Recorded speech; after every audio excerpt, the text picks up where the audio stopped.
یہ ویڈیو افطار کے بعد ہی دیکھیے گا، کیونکہ میں نہیں چاہتا کہ آپ لوگ گالیاں دے کے اپنا روزہ خراب کریں۔ چلیں دیکھ لیں، آپ لوگ تو ویسے بھی بہت ہارڈ ہیں۔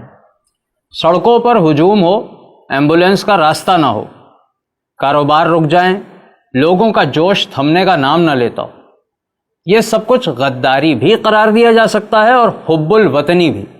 ایسا کرنے والوں پر جاہل بنیاد پرست ٹولے کا لیبل بھی لگایا جا سکتا ہے، اور باشعور قوم اور زندہ قوم کا بھی۔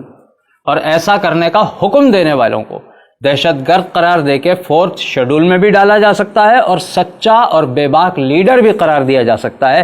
بس فرق یہ ہونا چاہیے کہ یہ ہجوم کس کے کہنے پر اور کس مقصد کے لیے نکلا۔ جی ہاں، جمع ہونے والے اگر ناموس رسالت کے لیے جمع ہوئے ہوں تو وہ ملک کی اکانومی کی تباہی کا باعث، مریضوں کی موت کی وجہ اور ملک دشمن غدار ٹولہ قرار پائیں گے۔ لیکن اگر وہ عمران خان صاحب کی کال پر نکلے ہیں تو ان سے بڑا کوئی حب الوطن نہیں، اور اتنی دیر بند رہنے والے کاروبار نئے پاکستان کے لیے دی گئی قربانی شمار ہوگا، اور پھنسنے والی ایمبولینسوں میں پریشان ہونے والے غالباً شہید یا بچ گئے تو غازی۔ جمع ہونے والے لوگ اگر فخر موجودات وجہ تخلیق کائنات حضور صلی اللہ علیہ وسلم کی خاطر نکلیں تو شدت پسند، بنیاد پرست، جاہل اور دین کو بدنام کرنے والے کہلائیں گے۔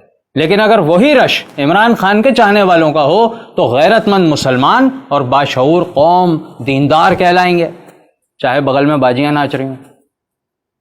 عوام کو سڑکوں پر لانے والا اگر فرانس اور دیگر گستاخوں کے خلاف احتجاج کے لیے سڑک پر لایا ہو تو وہ دہشت گرد ہوگا، جیل جائے گا، 4تھ شیڈول میں ڈالا جائے گا، میڈیا بلیک آؤٹ ہوگا۔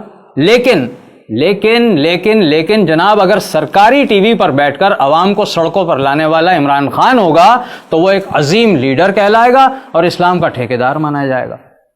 بلڈ پریشر ہائی یا لو شوگر کرنے کے بجائے 2 منٹ کسی کونے پہ چپ چاپ بیٹھ کر سوچیں جو میں نے کہا ہے، اور اس کے بعد کہیں جو بھی کہنا ہے۔